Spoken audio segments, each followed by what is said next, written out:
रवि एक मशहूर पत्रकार था जिसे रहस्यमयी मामलों की खोजबीन करने का शौक था। एक दिन उसे शहर के पुराने इलाके में एक वीरान हवेली के बारे में पता चला, जिसके बारे में कहा जाता था कि वहां जाने वाला कोई लौटकर नहीं आता। रवि की जिज्ञासा बढ़ी और वह अपने कैमरे और नोटबुक के साथ उस हवेली की ओर बढ़ा। हवेली के अंदर घुसते ही उसे ठंडी हवा का झोंका महसूस हुआ।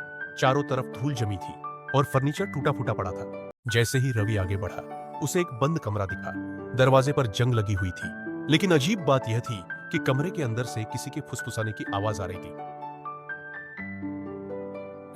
उसने दरवाजा खोलने की कोशिश की, लेकिन वह जाम था। तभी अचानक दरवाजा खुद ब खुद खुल गया। रवि ने टॉर्च की रोशनी अंदर डाली। कमरा खाली था, लेकिन दीवारों पर अजीब अजीब निशान बने हुए थे, मानो किसी ने नाखूनों से खरोंचा हो। तभी दरवाजा जोर से बंद हो गया। रवि ने दरवाजा खोलने की कोशिश की, लेकिन यह अंदर से लॉक हो चुका था। तभी उसे महसूस हुआ कि कमरे की दीवारें धीरे धीरे पास आ रही है, जैसे कि कमरा खुद उसे कुचल देना चाहता हो। रवि की सांसें तेज हो गई। उसने इधर उधर देखा।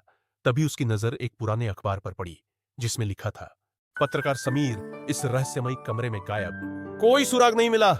रवि के हाथ कांपने लगे। समीर उसका पुराना दोस्त था, जो कुछ साल पहले अचानक गायब हो गया था।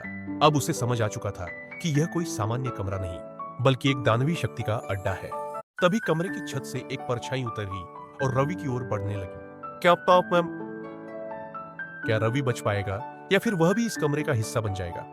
यह रहस्य अनसुलझा ही रह गया।